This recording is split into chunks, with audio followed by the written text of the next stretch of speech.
बिस्मिल्लाहिर्रहमानिर्रहीम। आज का देर आमद गालियों, बदतमीजी, हल्लड़बाजी और थप्पड़ों की गूंज के साथ। आपने मेरा चैनल सब्सक्राइब नहीं किया तो कर दीजिएगा। आपका फीडबैक बड़ा अहम है। कोशिश करते रहेंगे कि रवैयों को एक्सपोज करते रहें, इनका माजी, इनका हाल, चाहे वो किसी भी पार्टी से हैं, बताने की कोशिश करते रहें। बताने का मकसद किसी की कैरेक्टर असैसिनेशन करना नहीं है। बताने का मकसद यह है कि आप इनके जब फॉलोअर बनते हैं, जब इनकी बातों पे यकीन करके घरों से निकल आते हैं, अपने बच्चों को ले जाते हैं, बच्चियां मौजूद होती हैं, छोटे बच्चे साथ उठा लाते हैं, और फिर ये लोग एन उस मौके पे जहां खड़ा होके, जिसे डट जाना कहते हैं, कुर्बानी देनी होती है, उस मौके से ये गायब होते हैं और मासूम लोग गायब हो जाते हैं। मासूम लोग वहां पे मौजूद होते हैं। वो मार भी खाते हैं, मारे भी जाते हैं, और सारी उम्र के लिए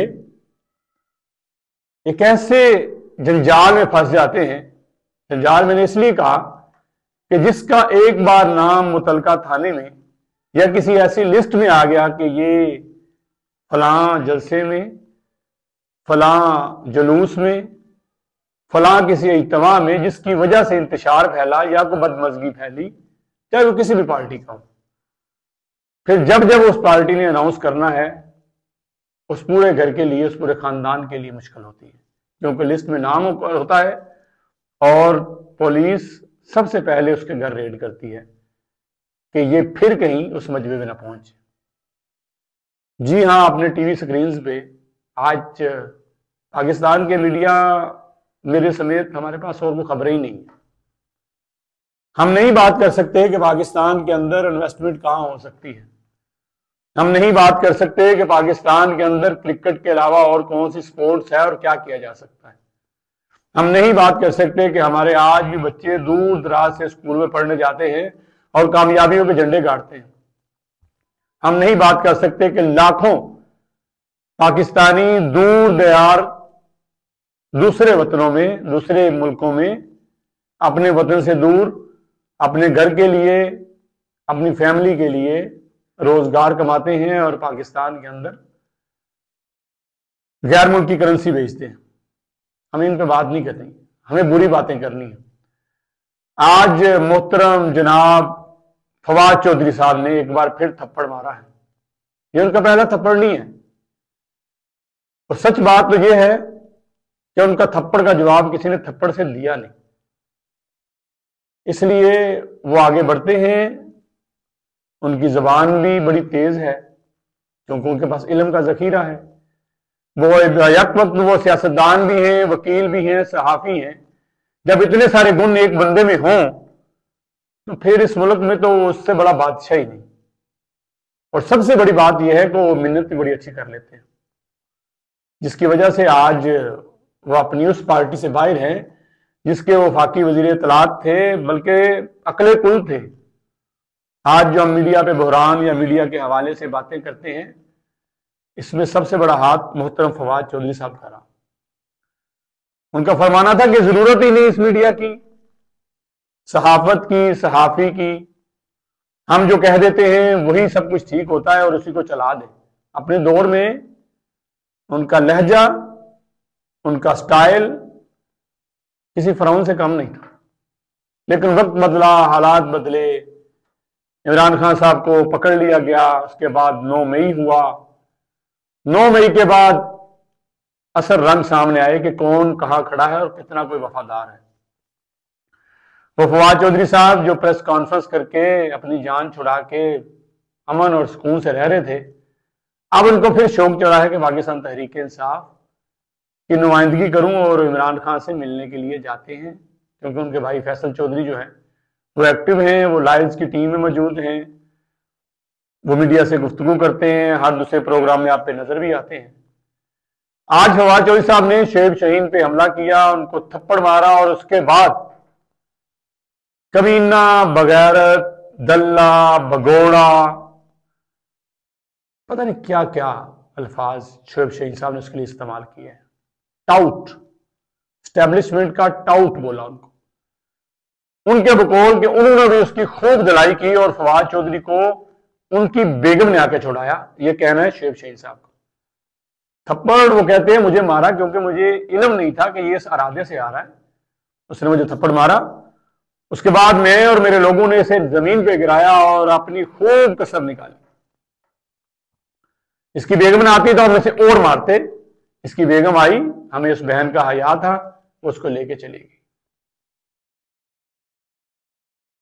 दूसरी तरफ हम इन लोगों की बातों को यकीन करते हैं। यकीन माने जब मैं इनकी कोई वीडियो या इनकी कोई पोस्ट देखता हूं इमरान खान के हक में या किसी के हक में या किसी मशवरा नसीहत या कोई हुकूमती इक़दाम के खिलाफ कोई ऐसी बात, तो मैं सोचता हूं कि ये कैसा शख्स है, ये कैसे लोग हैं यार। खुद अपने बड़े बड़े घरों में बैठे हैं क्योंकि ये खानदान दर खानदान इक़्तिदार में रहे हैं। पैसे की कमी नहीं है, कमी है तो सिर्फ इक़्तिदार की। हर चीज इनके पास। जब इक़्तिदार होता है तो इनसे बड़ा फ़िरौन कोई नहीं होता, और जब इक़्तिदार से बाहर होता है तो इनसे बड़ा मंगता कोई नहीं होता। आज इस थप्पड़ ने एक बार फिर एक्सपोज किया और हमारे लिए आंखें खोली, हम आम लोगों के लिए जो भाग भाग के इन जैसे लोगों के पीछे, इनके जलसों पे, इनकी तकरीरों पे, इनकी वीडियोस पे जाके कमेंट्स करते हैं, शेयर करते हैं और उनकी रील्स बना के चलाते हैं। बॉयकॉट होना चाहिए ऐसे लोगों का। इन पे एफआईआर होनी चाहिए जिनकी वजह से लोगों के बच्चे मर गए, घरों से निकल आए। ये अपने घरों में रहे, अपने बच्चों के साथ रहे। ये खुद एक दिन की कैद नहीं बर्दाश्त कर पाए और अपनी बच्ची को याद करके लाइव शो में रोना शुरू हो गए। तो आप सोचिए वो बच्चे, वो वालिदैन या वो नौजवान जो 9 मई के केसेस में जिनको सजा हुई, महीनों से अंदर हैं और सजा भी भुगतेंगे, उनके बच्चे नहीं थे। कभी सुना इनमें से कभी उसके घर ये गए हों, किसी के पास किसी की हौसला अफजाई की हो, उनका केस लड़ा हो? Never ever. ये इसीलिए पाकिस्तान तहरीक इंसाफ का दूसरा नाम इमरान खान है और इमरान खान का दूसरा नाम पाकिस्तान तहरीक इंसाफ है। इमरान खान है तो पीटीआई है, पीटीआई है तो इमरान खान से है, बाकी कुछ भी नहीं है। एक से एक बढ़कर एक्सपोज हो रहा है। आप शेर अफजल मुरव्वत की बातें सुनिए। वो लोग जो इमरान रियाज साहब के हवाले से पता नहीं उनकी मासूमियत, उनकी मजलूमियत, उनके किस्से सुना सुना के क्या करना चाहते हैं। सुनिए शेर अफजल मुरव्वत क्या कह रहे हैं इमरान रियाज के बारे में कि केपी हाउस में वो रहते रहे, किस तरह गंडापुर साहब ने उनको जगह लेके दी, फार्म हाउसेस, माइनिंग के ठेके, पता नहीं क्या क्या। ये मैं नहीं कह रहा, शेर अफजल मुरव्वत साहब कह रहे हैं। उसने कहा लोगों को वर्गलाता है, उसका काम ही ये है। एस्टेब्लिशमेंट का उनको भी टाउट बोला शेर अफजल मुरव्वत साहब, उनके कहने पे काम करता है। और आप देखिए कि वो यहां से गधों पे निकले हैं और लंदन पहुंच गए। आप में से कोई गया ऐसा गधे पे? समझने की बात यह है कि पासपोर्ट अगर पाकिस्तानी हुकूमत कैंसिल करती तो आप कभी भी वहां नहीं पहुंच पाते। बहरहाल पहुंच गए हैं। अब वहां आफ्ताब इकबाल साहब से इंटरव्यू हो रहे हैं, इमरान रियाज साहब के मुख्तलिफ यूट्यूबर से इंटरव्यू हो रहे हैं।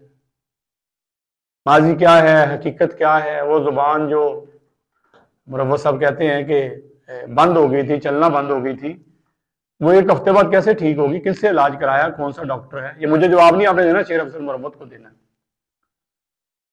और दूसरी तरफ से जो पाकिस्तान तहरीक इंसाफ का रवैया है, हर आने वाले वफद के साथ वो मिलते हैं और मुल्क को डिफॉल्ट करने के हवाले से बात करते हैं।